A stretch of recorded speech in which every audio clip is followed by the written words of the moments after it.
মসজিদের ইমাম সাহেব ওয়াজ করে ডাকতে বলে, আমার ভাইরা, তুর্কিস্তানে যুদ্ধ হয়, যদি কোনো ব্যক্তি তুর্কিস্তানে যেতে চান যেতে পারেন। রাসূলের সৈনিকেরা তাদেরকে আক্রমণ করা হয়, মুসলমানদের রক্ত ঝরে, মুসলমানদের রক্ত নিয়ে খেলা হয়, মুসলিম মিল্লাতের নরনারী কান্দে রে।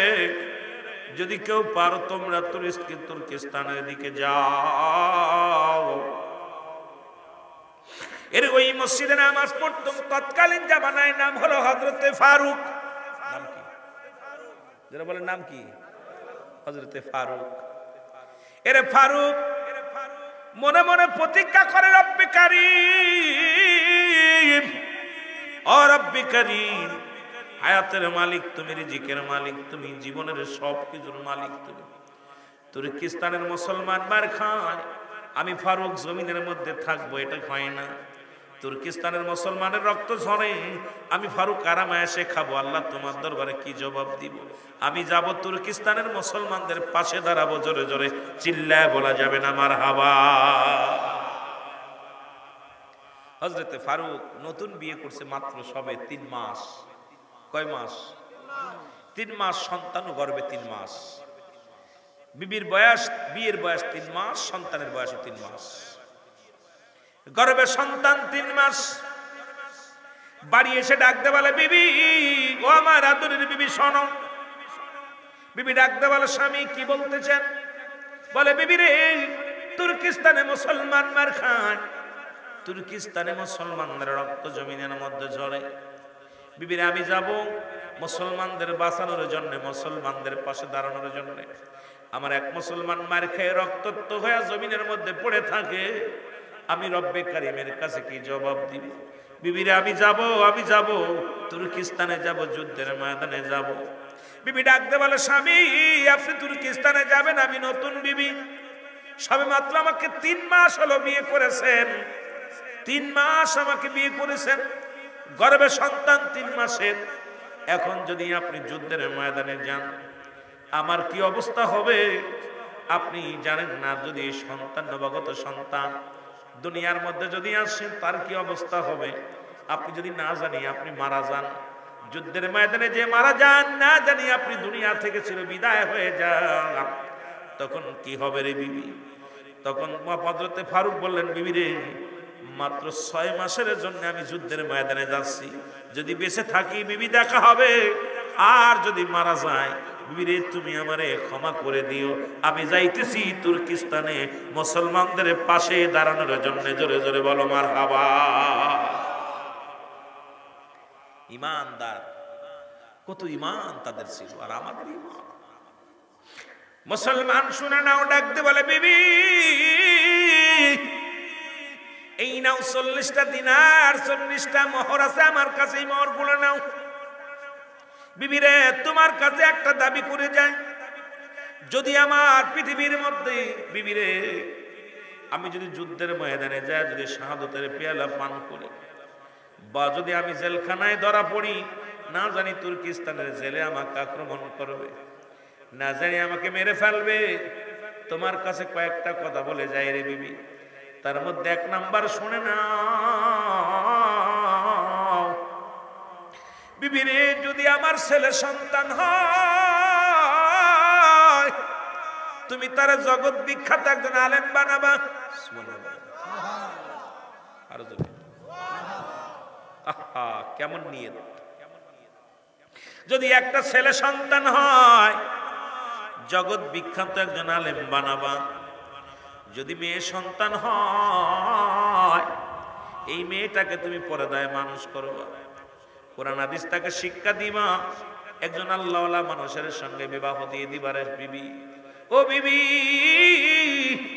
যদি আমার কন্যা সন্তান হয়, খবরদার দুনিয়ার মানুষ যেন তার রূপ জৈবন না দেখতে পারে রে।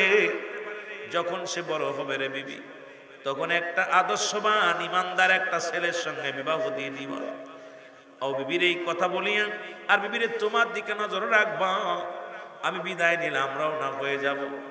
মুসলমান হযরতে ফারুক যখন রওনা হয়ে যাবে, ফারুকের বিবি চোখের পানি ছেড়ে কান্দে, পায়ের মধ্যে পড়ে কান্দে, স্বামীরে আমি নতুন বিবি, ও আমার স্বামী রে, আমি যদি আমাকে আপনি রেখে যদি চলে যান আমার কি হবে রে? পৃথিবীতে আমার স্বামী ব্যতীত পৃথিবীর মধ্যে আর কিচ্ছু বুঝি না আমি। ও আমার স্বামী, দুনিয়া আমার জীবন জীবন সব আপনাকে অর্পণ করে দিলাম। স্বামীরা আপনি বিহনে আমার কে দেখবে? আমার জীবনটা বরবাদ হয়ে যাবে। স্বামীরা আপনাকে বিহনে আমি থাকতে পারবো না, আপনাকে ছাড়া আমি রাত থাকতে পারবো না, আপনাকে ছাড়া আমি পৃথিবীর মধ্যে বাঁচতে পারবো না। স্বামী ডাকতে বলে, হযরত ফারুক ডাকতে বলে, বিবি আরে তোমার চাইতে আমার রাসূলুল্লাহ পৃথিবীর সবচেয়ে প্রিয় রে। বিবি রে, তোমার ভালোবাসায় যদি আমি মুগ্ধ হয়ে থাকি, রব্বে কারিমের কাছে কি জবাব দিব? ওই তুর্কিস্তানের মুসলমান নির্যাতিত হয়, তুর্কিস্তানের মুসলমান মারে খায় রে বিবি, তুর্কিস্তানের মুসলমানের রক্ত ঝরে জমিনের মধ্যে। বিবি রে, আমি তোমার প্রেমে পড়িয়া যদি আমি ঘরে থাকি রে বিবি, রব্বে কারিমের কাছে কি জবাব দিব? আজকে মুসলমান ফিলিস্তিনের জমিনে রক্ত ঝরে, আরে এইটা দেখি আজ কোন মুসলমানের যদি চোখে পানি না আসে। প্রতিনিয়ত যখন ফেসবুকের মধ্যে মোবাইলের মধ্যে দেখি, ধৈর্য ধরা যায় না। কত শিশুগুলো, ছোট ছোট অবুঝ শিশুগুলো ক্ষুধার যন্ত্রণায় রক্তাক্ত অবস্থায় ঘাস ছিঁড়ে ছিঁড়ে খায়। কত অবুঝ সন্তান প্রাচীর ভেঙে জমিনের মধ্যে পড়ে আছে। ছোট ছোট মাসুম বাচ্চার লাশগুলো কুকুর শিয়ালে খাইতেছে। আরে ফিলিস্তিনের জমিনের, গাজ্জার জমিনের ওই দৃশ্য দেখা পর যদি কোনো মুসলমানের হৃদয় না কাঁদে, আমি মনে করি সে মুসলমান তো দূরের কথা, সে কেমনে মানুষ হয় রে? রব্বি কারীম, দুনিয়ার মুসলমান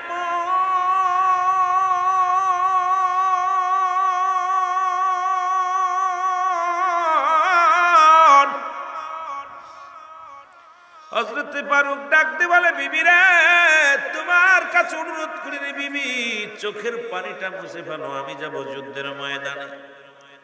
তুমি বিদায় দাও, বিদায় দাও, আমারে বিদায় দাও। ফারুকের বিবি বলে, স্বামী রে, আপনাকে আমি বিদায় দিলাম, তবে দোয়া করি রব্বে কারীম যেন আমার বুকে আপনাকে অতি ফস করে ফিরাইয়া দেয়। ফারুক ডাকতে বলে, বিবি রে, তুমি এই দোয়া করো না, তুমি এমন দোয়া করো, আমি যেন সত্য ইসলামের জন্য, মুমিন বান্দাদের জন্য, মুসলমানদের জন্য আমার জীবনের বিনিময় হলো যেন ইসলামটাকে জিন্দা করতে পারি, তুমি সেই দোয়া করে দিও। আমি যেন ওই নিরীহ, ওই কোথায় তুর্কিস্তানের মুসলমানদের পাশে দাঁড়াইয়া হাসি মুখে আমার জীবনটা কুরবানি করতে পারি। জোরে জোরে চিল্লায় বলা যাবে না সুবহানাল্লাহ? ফারুক বিবির কাছ থেকে বিদায় নিয়ে ঘোড়া উঠলেন, 40টা মোহর দিয়ে গেলেন বিবির কাছে দিয়া। ফারুক ঘোড়ার পিঠে উঠিয়া ঘোড়াকে চাবুক মারলেন, ঘোড়া দৌড় শুরু করল।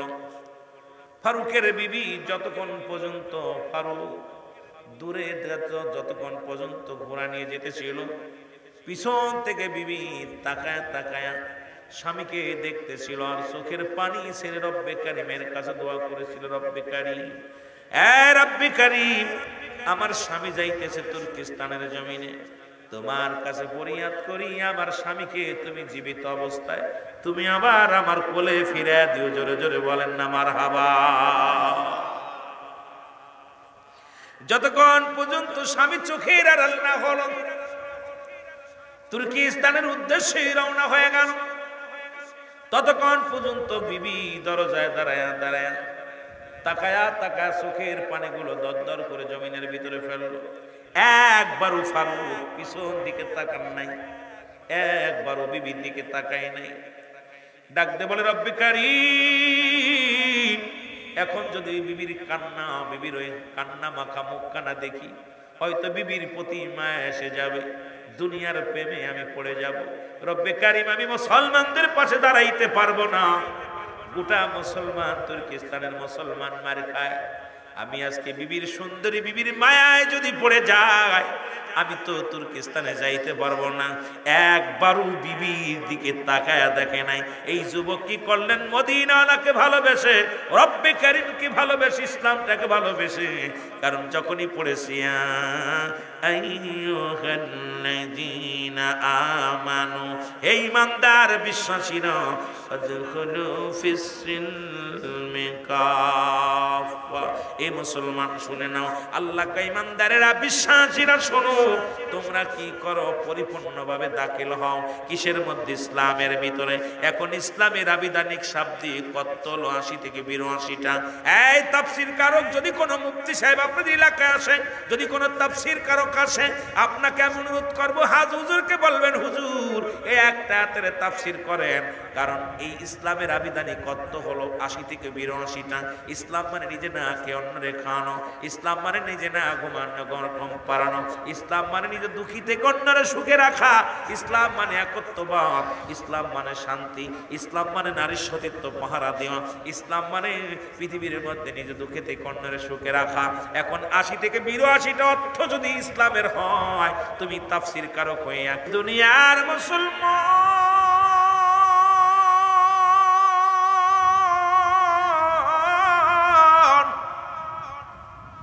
হযরত ফারুক তুর্কিস্তানে চলে গেলেন।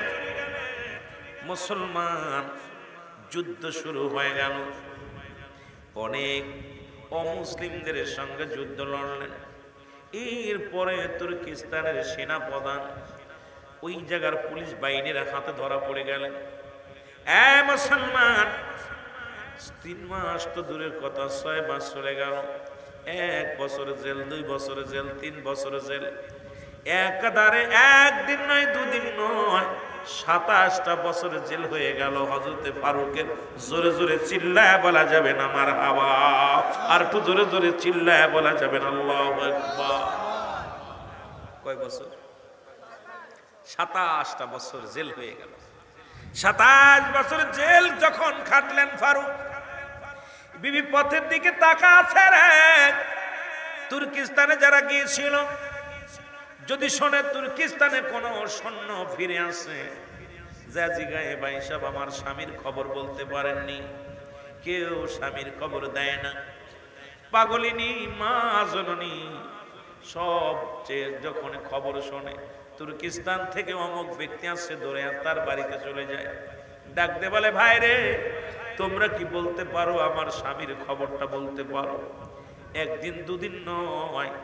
ওরে মুসলমান, হযরতে ফারুকের স্বামী দীর্ঘ 27টা বছর অপেক্ষা করেছে। আর আমার মা বোনেরা 3 মাস স্বামীর থুয়া, 3 মাস যদি স্বামী বিদেশে থাকে, স্ত্রী পরকীয়ায় পড়ে যায়, মুসলমান শুনে নাও, অন্য পুরুষের প্রতি আসক্ত হয়ে যায়। 1 বছর 2 বছর 6 মাস না যেতে যেতে দেখা যায় 4 বছর 5 বছর গেলে বাচ্চা থুয়া, ছেলে সন্তান থুয়া, বড় বড় সন্তান থুয়া আমার দেশের অনেক মা বোন অন্যর হাত ধরে চলে যায় স্বামীর হক নষ্ট করে। রব্বে কারীম পৃথিবীর মধ্যে থেকে যে সমস্ত নারীরা স্বামীর হক নষ্ট করে, স্বামীর আমানত নষ্ট করে, ওর হজ যাকাত, ওর পৃথিবীর যত আমল করুক না কেন, যত বড় বুজুর্গপনা হোক না কেন, পৃথিবীর মধ্যে যারা স্বামীর হকটা, স্বামীর আমানত নষ্ট করে, কিয়ামত কিয়ামতের ময়দানে এই বিবিগুলো, এই মহিলাগুলো আযাবের সম্মুখীন হবে, কঠিন আযাবের সম্মুখীন হবে। এমনকি মানুষের সামনে কঠিন হাসরের ময়দানে লক্ষ লক্ষ নয়, কোটি কোটি নয়, এইরকম অসংখ্য মানুষের সামনে তাদের বেইজ্জতি করা হবে। সেদিন স্বামী যা কাঠগড়ায় দাঁড়া করে দিবে, স্ত্রীরে, আমার বিবিরে, আমি তো তোমার মুখে হাসি ফোটানোর জন্য আমি বিদেশে গিয়েছিলাম, বিবি আমি তো তোমারে সুখে রাখবো বলে কষ্ট করেছিলাম, তুমি আমার হক নষ্ট করেছো, তুমি আমার আমানত নষ্ট করেছো, আজকে জবাব দিতে হবে। অধিকাংশ মা বোনেরা ওদিন ধরা পড়ে যাবে। জোরে জোরে চিল্লায় বলা যাবে না আল্লাহু আকবার? আবার মা বোনেরা বলতে পারে, আবার হুজুর আমরা ধরা পড়ে যাব, আপনারা কি বেঁচে যাবেন? না না, আমরা বাঁচব না।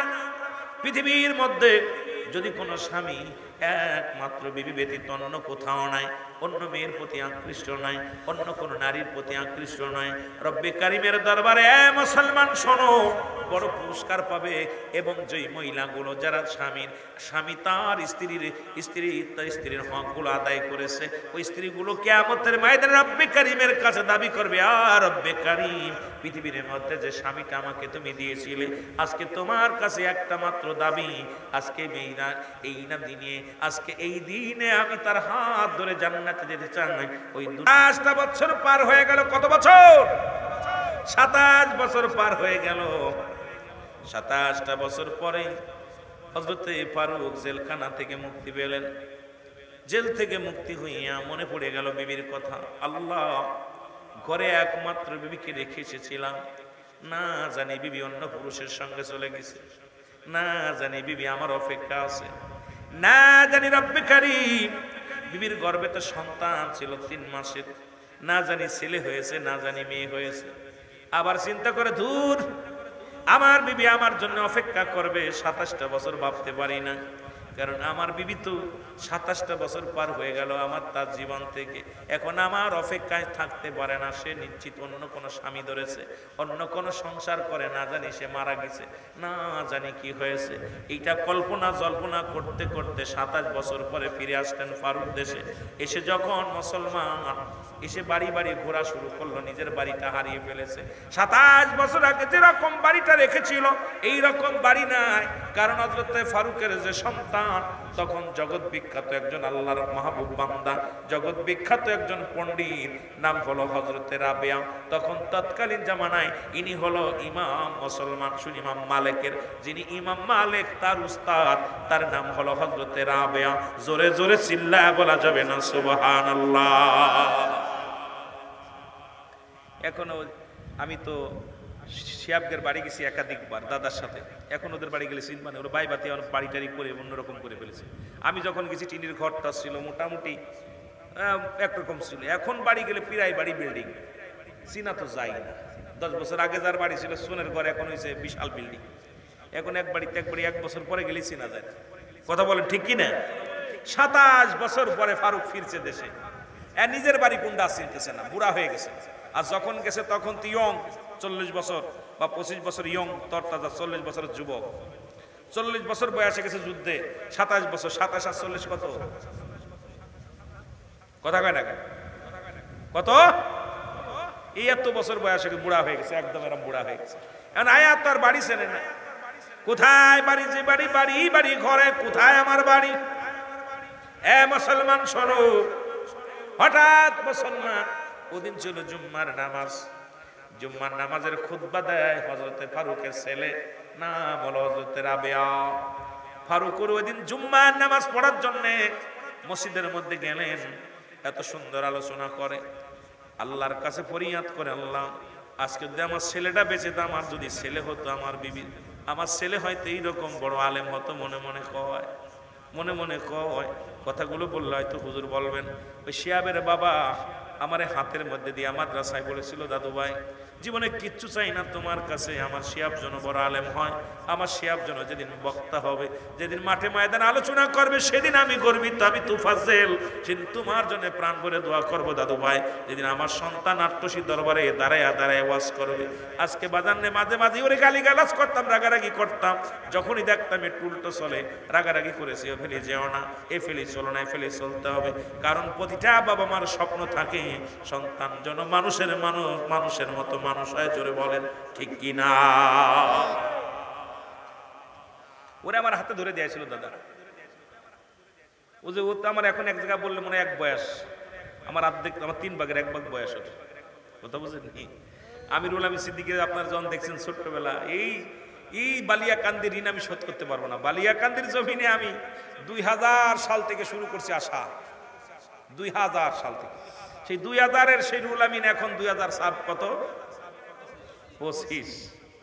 এই যে এতদিন আপনাদের মাঝে শুধু এত প্রোগ্রাম, মোড়ে মোড়ে মানুষের বাড়ি, জাকের ভাইদের প্রায় বাড়িতে খানা আমার পেটে, প্রায়টা মানুষ এত মহব্বত করতেন, এই বালিয়াকান্দির মানুষ, রাজবাড়ির মানুষ এত মায়া করতেন, এটা আমি কোনোদিন ভুলতে পারবো না। যে এই মানুষের দোয়া ছিল, যখন আমি আসি টিনটিনে মানুষ, ছোট্ট মানুষ, আমারে আপনার এলাকার আলেমরাও আমাকে অনেক উপহাস করছে, কথা বুঝেননি? তুফাজেল আমার হাত ধরে কয়, রুল আমিন তুমি দরবারের রত্ন, আরে দরবার থেকে একটা বিড়াল আইলে ওইটাই প্রধান বক্তা, টেনশন কিসের, তুমি ওয়াজ করবা ফাটিয়ে ফেলবা। আমি আইরি কামসাস, কথা বুঝেননি? তখন তো ছোট্ট মানুষ মনে পড়ে এই মানুষগুলো দোয়া ছিল, আজকে বড় হয়েছে। তা আপনারা যদি নিজেকে সন্তানগুলো দোয়া করেন তারা বড় আলেম হবে, কথা কন না কেন? দরকার আছে না আলেমের? হযরতে ফারুক দোয়া করে, আল্লাহ যদি এই সন্তান যদি আমার হতো কতই না আমি ভাগ্যবান হতাম, এত বড় আলেম। লোকজনের জিগায়, ভাই এই আলেমটা কে গো? কয় এই জামানার বড় আলেম, উনি অনেক আলেমের উস্তাদ, ওনার নাম হলো হযরতে রাবেয়া। জোরে জোরে চিল্লা বলা যাবে না মারহাবা। বাবারে বাবার নাম কি কয় শুনেছি? ওর বাবার নাম হলো হযরতে ফারুক। সুবহানাল্লাহ বলে। ফারুক চিন্তা করে আমার নামের সঙ্গে নাম মিলে যায় রে, তবে 3 মাসের গর্ভবতী সন্তান রেখে গেছিলাম, এই সন্তান এত বড় হবে ভাবতে পারি নাই। হযরতে ফারুক চিন্তা করে, আল্লাহ কি চিন্তা করি, না জানি মেয়ে হয়েছিল, না জানি ছেলে হয়েছিল। আবার চলে গেলে নদিন ঘোরাঘুরি করে সন্তানের মায়া, প্রতিটা বাবা মায়ের অন্তরের ভিতরে সন্তানের কত মায়া, এটা বুঝতে পারি এখন বাবা হয়েছি। আগে বুঝতাম না বাবারা যে এমনই হয়, মারা এমনই হয়।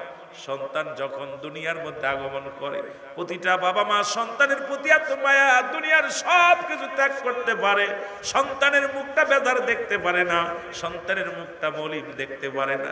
কারণ সন্তানের মুখ মলিন হলে বাবার কলিজার মধ্যে লাগে, মায়ের কলিজার মধ্যে লাগে। কারণ বাবা মা পৃথিবীর সব চাইতে বেশি ভালোবাসে তার কলিজার টুকরা সন্তানদেরকে। জোরে জোরে বলেন ঠিক কিনা? পৃথিবীর সন্তান, এই সন্তানদেরকে কত ভালোবাসে বাবা মা। এখন বুঝি, এখন নিজেদের সন্তান হয়েছে, এখন বুঝি যে সন্তানকে এত আদর করি, আদর করে শেষ করতে পারি না। আদর করি, এত মায়া করি, এত আদর করি, বাজারে নিয়ে যায়, বুকের ভিতর রাখি, 1 মিনিট দূরে আসলে আর মন চায় না কোনো কিছু করতে, মন চায় ওয়াজ ছেড়ে দিয়ে বাড়ি যায়। এগুলো বাদ দিই। এরকম আমার বাবা মারও তো লাগছে, আপনার বাবা মারও তো লাগছে। তাহলে আপনার বাবা মার প্রতি সেই অনুভূতি যদি আপনার না থাকে, এই জন্য রব্বি কারীম দোয়া শিখিয়ে দিছে, রব্বিরহামহুমা কামা রব্বায়ানি সগীরা। জোরে জোরে বলেন, রব্বিরহামহুমা কামা রব্বায়ানি সগীরা। রব্বে কারীম কত ভালোবাসে। বাবা মার জন্য দোয়া শিখিয়ে দিতে, আব্বা মার জন্য দোয়া করবি। এদের অবদান অস্বীকার করার ক্ষমতা নাই। যদিও সময় যদি পায় আমরা ওদিকে যাবো আস্তে আস্তে। একটা ছোট্ট একটা বিষয় নিয়ে আলোচনা শুরু করেছি, তাই তো টাইম পাই না। অনেক দিক, অনেক লম্বা আলোচনা এসে যায়, কারণ আগের দিন তো নাই। আমরা গজল গিয়ে সময় নষ্ট করি না, মন চায় 4-5 ঘন্টা কথা বললেই শেষ করতে পারি না। কোন দিকে যাই রে বাবা বুঝি না। আল্লাহ কবুল করুন, জোরে বলেন আমিন।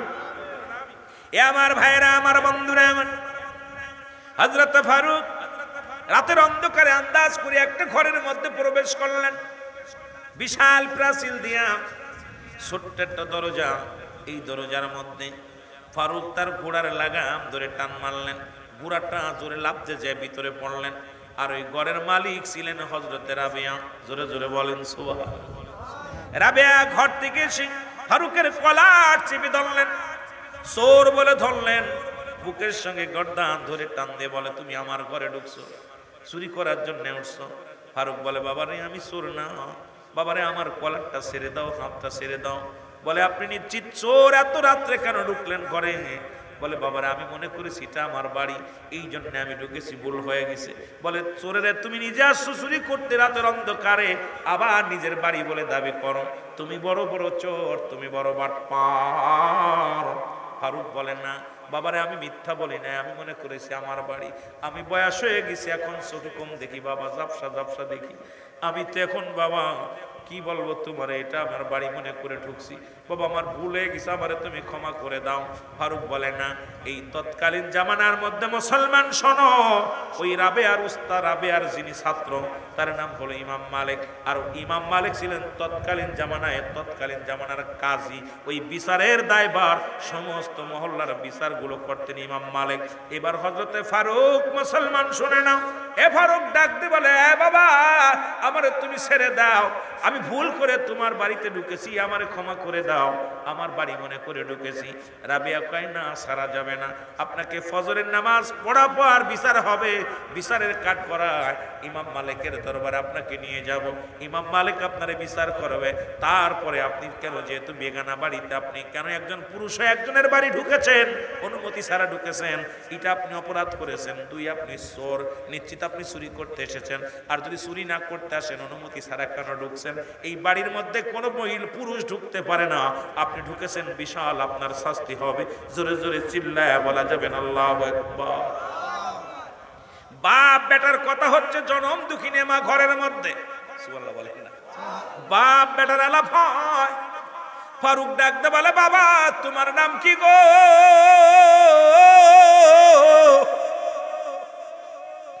হযরতে ফারুক ডাকতে বলে, বাবা রে তোমার নাম কি? তোমার দেখে কেন জোরে আমার মায়া লাগছে রে বাবা।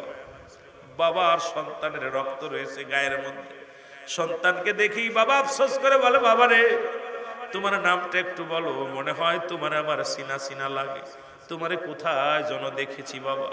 বাবা রে তোমার নাম কি? বলে আমার নাম শুনে আপনার কাম কি, আপনি একজন চোর। বলে বাবার এই জন্য শুনি, আরে আমারও একটা সন্তান আমি রেখে গেছি, আমার নাম। এবার হযরতে রাবিয়া বলে, আপনার পরিচয়টা দেন, আপনি যে কি? বলে আমার নাম হযরতে ফারুক। তুর্কিস্তানে যুদ্ধ শুরু হয়েছে, মুসলমানদের রক্ত ঝরে, অসংখ্য মুসলমানদেরকে কুরবানি করা হয়, অসংখ্য মুসলমানদেরকে মারা হয় রে। ও মুসলিমেরা, কাফিরেরা মুসলমানদের আক্রমণ করে। এটা শুনিয়া ইমাম সাহেব ওয়াজ করেছিল, আমি সঙ্গে সঙ্গে রওনা দিয়েছিলাম। আমি যাবার আগে আমার বিবিকে রেখে গেছিলাম, আমার বিবির নাম আমার 3 মাসে গর্ভবতী বিবিরে রেখে গেছিলাম। সেই বিবির গর্ভে যদি সন্তান হতো রে বাবা, হয়তো তোমার মতো এত বড় হতো। ও বাবা আমার বিবির খোঁজ নাই, আমার ছেলে হয়েছে না মেয়ে হয়েছে আমি কিচ্ছু জানি না।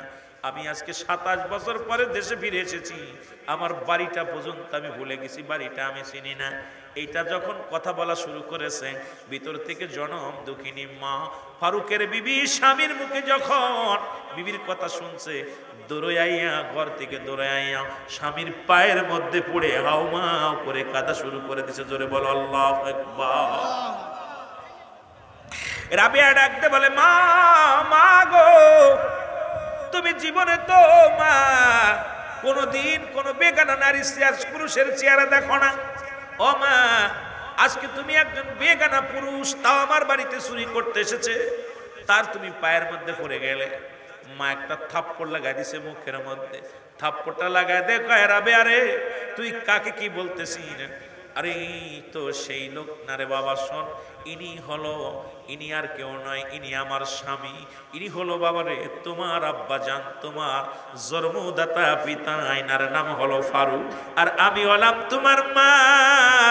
27টা বছর আমার স্বামী আমার কাছে নাই, 27টা বছর বুকে ধারণ করেছি আমার স্বামীর ভালোবাসা, সেই স্বামীর ভালোবাসা নিয়ে 27টা বছর কাটিয়ে দিছি তোমাকে বুকে নিয়ে। আরে বাবা তোমাকে বলেছিলাম আমার স্বামী মারা গেছে, তোমার বাবা মারা গেছে, 27 বছর পরে তোমার বাবা ফিরে আসে।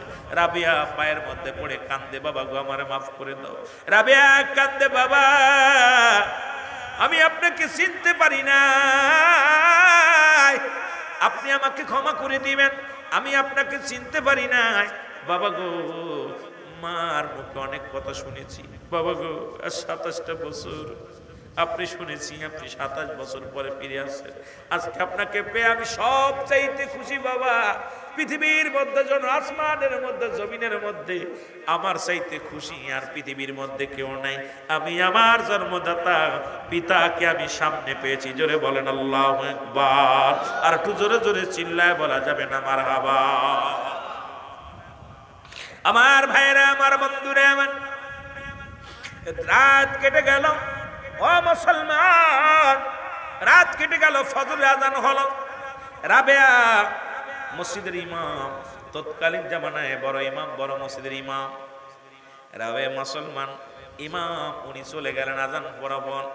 ফারুকের বিবি ডাক দিয়ে বলে, স্বামীরে আপনি আসেন, যান মসজিদে যান, মসজিদে যে নামাজটা আদায় করে আসেন। কেমন বিবি, স্বামী আর কেমন স্বামী গো। ডাক দে, 88 লক্ষ বছর মুসলমান যদি আল্লাহর মাহবুব বান্দা হতে চান, অবশ্যই নামাজের প্রয়োজন, নামাজের গুরুত্ব দরকার। জোরে বলেন ঠিক কিনা? আমার ভাইরা, আমার বন্ধুরা, হযরতে ফারুক নামাজে চলে গেল। হযরতে রাবিয়া কুরআন তেলাওয়াত করে, এত সুন্দর কুরআন তেলাওয়াত করে, যেন মুক্তা ঝরে, আকাশ থেকে যেন মিঠা পানি বর্ষিত হয়, মধু যেন মুখ থেকে বাইর হয়। সব মুসল্লিরা নামাজ শেষ করলেন, চলে যায় মুসল্লিরা নামাজ শেষ করে। হযরতে ফারুক ডাক দিয়ে বলে, মুসল্লিরা রে, আমি চোখে কম দেখি, কানেও কম শুনি, এই কে যেন নামাজ পড়ালো, এত সুন্দর কোরআন তেলাওয়াত করলো, এত সুন্দর নামাজ পড়লো, ইমাম সাহেবের বাড়ি কই? ডাক দিয়ে বলে, তোমার বাড়ি কই? আমার বাড়িতে এখানে। কয়, তুমি চেনো না, ইনি হলো আমাদের বড় মাওলানা, এই জামানার শ্রেষ্ঠ আলেম, আলেমে দ্বীন, যিনি ইমাম মালিকের উস্তাদ, যার নাম হলো রাবেয়া। এ মুসলমান শোনো, হযরতে ফারুক দুটি চোখের পানি ছেড়ে ডাক দেব, রব্বে কারীম,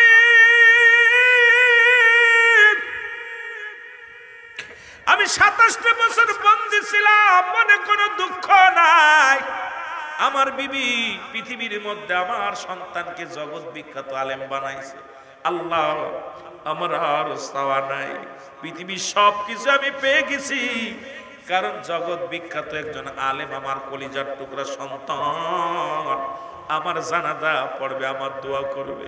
আরে আমার তো বয়স শেষ হয়ে কখন যেন মারা যায়, আমার কলিজার টুকরা সন্তান আমার জানাজা পড়বে, কলিজার টুকরা সন্তান আমারে কবরে নামাইবে, কলিজার টুকরা সন্তান আমারে কাফন করাবে, কলিজার টুকরা সন্তান আমারে দাফন করাবে। আমার চাইতে হ্যাপিয়া আর পৃথিবীর মধ্যে কেউ নাই। জোরে জোরে চিল্লায় বলা যাবে না মারহাবা। বাবা মা, এ মুসলমান, গভীর মনোযোগ, নামাজ শেষ করে চলে আসলেন। হযরতে ফারুকের বিবি ডাকতে বলে, স্বামী, আপনার সঙ্গে কিছু বোঝাপড়া আছে। কয়, কি? বলে, আপনি আমাকে 40টা দিনার 40টা মোহর দিয়ে গেছিলেন, সেই 40টা মোহর আমি কোন পথে ব্যয় করেছি শোনেন। কোন পথে ব্যয় করেছি আপনি শুনবেন না? যেহেতু আপনি আমানত রেখে গেছেন 40টা। ওরে আমার মারা, আজকে যারা ওয়াজ শুনতে আসছো, স্বামীর আমানত কখনো অপচয় করবা না। স্বামীর একটা টাকা স্বামীর অনুমতি ছাড়া কোথাও দিবা না, স্বামীর অনুমতি ছাড়া ভিক্ষা পর্যন্ত কাউকে দিবা না, স্বামীর অনুমতি ছাড়া কাউকে দান ধ্যান করবা না, স্বামীর অনুমতি নিবা। কারণ স্বামী একজনকে যদি 1 কেজি পেঁয়াজ দিতে হয়, 10টা টাকা দিতে হয়, স্বামীর অনুমতি নিয়ে রাখবো। আমার প্রাণের স্বামী, কোনো ভিক্ষুক যদি আসে আমি তারে 1 মুঠা চাউল দিব, কোনো মানুষ যদি আসে আপনার আমানত আমি 1টা টাকা দিব, 10টা টাকা দিব। খবরদার, খবরদার, স্বামীর অনুমতি ছাড়া পৃথিবীর কোনো মা বোনেরা আমার স্বামীর আমানতটা আপনি নষ্ট করতে পারবেন না। আমার বাবারা, আমার ইচ্ছা মতো খরচ করো, স্বামী বিদেশে থাকে, টাকা পাঠায়, ইচ্ছা মতো বন্ধু বান্ধব নিয়ে উড়াও, আল্লাহর দরবারে জবাব দিবা কি? জবাব দিতে পারবা না। জোরে জোরে চিল্লায় বলা যাবে না আল্লাহু আকবার। এ নারুয়ার মারা, গিকুমলার মারা, স্বামীর থেকে অনুমতি নিয়ে রাখবেন যে আমার স্বামী, আমি মানুষকে দান ধ্যান করতে চাই, আপনি আমাকে একটু সুযোগ দিবেন, আপনার ইনকামের টাকা, আপনার আমানত, এটা আমি 10 টাকা দিব, 5 টাকা দিব, যদিও আপনি অর্ধাঙ্গিনী, অনুমতি নিয়ে রাখবেন। সুবহানাল্লাহ বলেন না? অনুমতি নেয় না, অনুমতি না নিয়ে খরচ করলেন, হয়তো স্বামী কিছু বলবে না, স্বামী হয়তো আপনাকে ভালোবাসে, মায়া করে, কিছু বলবে না, কিন্তু মনে মনে চিন্তা করে, কি রে, বউ তো মাতবার ভালোই হয়ে গেছে, কথা বুঝিনি, সব শেষ, বরবাদ। এ আমার ভাইরা, আমার হযরত ফারুকের বিবি বলে, স্বামী রে, আপনি 40টা মোহর আমাকে দিয়েছিলেন, সেই মোহরগুলো আমি কিসের ক্ষয় ব্যয় করলাম শুনে নেন। স্বামী ডাক দে কয়, বিবি রে, আমার আর তোমার হিসাব দেওয়া লাগবে না। পৃথিবীর মধ্যে এত এত দামি মোহর তুমি উপহার আমারে দিছো। ও আমার বিবি, শুনে নাও, শুনে নাও, তুমি আমার কলিজার টুকরা সন্তানকে জগৎ বিখ্যাত আলেম বানাইছো। এর চাইতে পৃথিবীর আর কি পার আছে রে আমার স্বামী। ও আমার বিবি, আর তোমার কাছে আমি আর কোনো তোমার কাছে কিচ্ছু চাই না। তোমার 40টা মোহরের কোথায় খরচ করলে জানতে চাই না। তুমি আমার যে এত দামি মোহর আমার উপহার দিছো, যা পাইয়া আমি সব চাইতে বেশি খুশি হয়েছি। আজকে মনে পড়ে যায় কথাটা বলতে, আমার আব্বা এখানে হাজির। আমার বাবা মা বারবার বলতো, বাবা রুহুল আমিন রে, তোর ইনকাম খাওয়া লাগবো না, আমার জানাজাটা পড়বি, আমার দোয়া করবি। বাবারও একটা দাবি ছিল, বাবা বলতো, বাজান রে, আমার অন্য ছেলেরাও স্কুলে পড়ে, তারা যদি শার্ট গায়ে দেয়, তুমিও যদি শার্ট গায়ে দাও, তাহলে তোমার তো স্কুলে পড়ায় ভালো। মা বলতো, বাজান রে, বাজান তোর কাছে অনুরোধ করি, আমি যত তোর প্রয়োজন হলে আমরা ভিক্ষা করে খাওয়াইব, কোনো দুঃখ নাই, তবে আলেম হবি, আমাদের জানাজা পড়বি, দোয়া করবি। এইরকম প্রতিটা বাবা মার স্বপ্ন থাকে না আমার বাবারা। এই জন্য আমি আপনাদেরকে বলে যাই, এমন সন্তান বানান যে সন্তানগুলো আপনার জানাজা পড়বে, যে সন্তানগুলো আপনার কবরে রাখবে, যে সন্তানগুলো আপনার জন্য রব্বে কারিমের কাছে প্রার্থনা করবে। রব্বে কারিম এত খুশি হয়ে যাবে, খুশি হওয়ার পর আপনার জন্য জান্নাতের দরজা খুলে দিবে। জোরে জোরে চিল্লায় বলেন মারহাবা। সন্তানের প্রতি 14টা হক থেকে যায়। কয়টা হক? 14টা হক। 7টা হলো ইন্তেকালের পরে, 7টা হলো ইন্তেকালের আগে। 7টার মধ্যে ইন্তেকালের পরে সবচেয়ে বড় হক যেটা, সেটা হলো মুসলমান শুনে নাও, সময় তাদের জন্য মাগফিরাত কামনা করা, তাদের জন্য দোয়া করা। 1 নাম্বার তাদের জন্য মাগফিরাত কামনা করা, 2 নাম্বার তাদের জন্য দোয়া করা। আজকে আমরা এমন সন্তান রেখে গেলাম, শুধু বাতিল ফেরকা মাদ্রাসায় লেখাপড়া করায়, তারা হাত উঠাইতে পারে না, তারা দোয়া করে না। আমি অনুরোধ করব, প্রয়োজন হলে ছেলেকে কলেজে পড়ান, স্কুলে পড়ান, তবুও দাবি করব আপনাদের কাছে, একটা সন্তানও বাতিল ফেরকায় পড়ালেখা করবেন না। ওই সন্তান আপনার জানাজা পড়ে দোয়া করবে না, ওই সন্তান আপনার মুসলমান নবীর দুরূদ পড়বে না, মিলাদ কিয়াম পড়বে না, ওরা জানাজার নামাজ পড়ে দোয়া করবে না। মুসলমান শোনো, মানুষকে কোনো মেহমানদারি করবে না। এই জন্য অনুরোধ করবো, প্রয়োজনের সন্তানকে আপনি জিনারের লাইনে লেখাপড়া করান। ওই সন্তান দেখবেন আপনার জন্য চোখের পানি ফেলবে, আপনার জন্য মায়া করবে। কিন্তু একবার বাতিল ফেরকা যদি হয়ে যায়, জীবনেও আপনার কেঁদে লাভ হবে না। তখন মনে বড় আশা করেছেন, এই ছেলে আমার জানাজা পড়বে, এই ছেলে আমার জন্য দোয়া করবে। দেখবেন জানাজার নামাজ পড়ে কবে দোয়া করা জায়েজ নাই, রাসূলের দুরূদ সালাম পাঠ করবে না, তারা মানুষকে 40 খাওয়াবে না, তারা নবীকে নূর মানবে না, তারা নবীকে হাজের নাজের মানে না, নবীর মিলাদ তারা পড়বে না। এই জন্য আমার ছোট্ট একটা দাবি করে যাব, যেহেতু আপনাদের মাঝে আমি ছোট্টবেলা থেকে মানুষ হয়েছি, আপনাদের কলিজার টুকরা সন্তানদেরকে বাতিল ফেরকা কোনো মাদ্রাসায় লেখাপড়া করাবেন না, যেন বাতিল ফেরকা না হয়। আপনার নিজের, ওই আমার বাংলা ভাষায় একটা প্রবাদ বলে, নিজের নোড়া নিজের পাটা, আমার ভাঙ্গে দাঁতের গোড়া। কারণ এমন একটা সময় আসবে, ওই সন্তানের জন্যই জাহান্নামে যা লাগবে, জোরে বলেন ঠিক কিনা। ওরা এমন ফতোয়া দিবে, আত্মশিজাও বন্ধ হয়ে যাবে, ওই পিঠটি ধরা লাগবে না, ওটা আবার কি হালুয়া। কথা বলছেন? এই জন্য সন্তান ও জিনারের লাইনে পড়াইলেও লাভ আছে, কিন্তু বাতিল ফেরকায় পড়াবেন না। যেখানে সুন্নি আকীদা মাদ্রাসা আছে, সেখানে কলিজার টুকরা সন্তানকে ভর্তি করবেন। কলিজার টুকরা সন্তান আপনার জন্য 5 ওয়াক্ত নামাজে দোয়া করবে, প্রতিনিয়ত আপনার জন্য দোয়া করবে, চোখের পানি ফেলবে, জানাজা পড়ে দোয়া করবে, রাসূলুল্লাহর উপরে দুরূদ সালাম পাঠ করবে। এরা মিলাদ কিয়ামের পক্ষে থাকবে, নয়তো এরা এমন বিরোধিতা করবে, কথা বুঝেন, এত বিরোধিতা করবে যে আপনি কবরে শুয়ে শুয়ে একটা বেনিফিট পাবেন। এই জন্যে প্রতিটা বাবা মা স্বপ্ন থাকে। আমার ভাইয়েরা, আমার বন্ধুরা, আমি আজকে যে আলোচনা হযরতে ফারুকের বিষয়ে বললাম, এর একটা হাকিকত হলো, এখন আসছে যে কোনো মুহূর্তে জিহাদের ডাক আসতে পারে। জিহাদ মানে প্রচেষ্টা করা, জিহাদ মানে চেষ্টা করা। কারণ আমাদের চেষ্টা করতে হবে, যদিও মনে মনে চেষ্টা করো, যদি আমরা অস্ত্র নয়, বোমা নয়, আমরা স্ত্রী পুত্র ভালোবাসা ত্যাগ করে আমরা তাকাবো মদিনাওয়ালার দিকে, আমরা তাকাবো রব্বে কারিমের দিকে, আমরা তাকাবো শেষ বিচারের চিন্তা করে। আমরা ফিলিস্তিন আজকে জর্জরিত, ফিলিস্তিনের জন্য দোয়া করব, আজকে ভারতের মুসলমানদের জন্য দোয়া করব। যদি পারি যে কোনো মুহূর্তে যেমনি পারি, যেখান থেকে যেমনি পারি মুসলিম মিল্লাতের জন্য, মুসলিম উম্মার জন্য আমরা দোয়াটা পর্যন্ত করব। জোরে জোরে বলেন ঠিক কিনা? আর একটু জোরে জোরে চিল্লায় বলেন আল্লাহু আকবার। মুহাব্বতের সঙ্গে দুরূদ শরীফ পড়েন আল্লাহুম্মা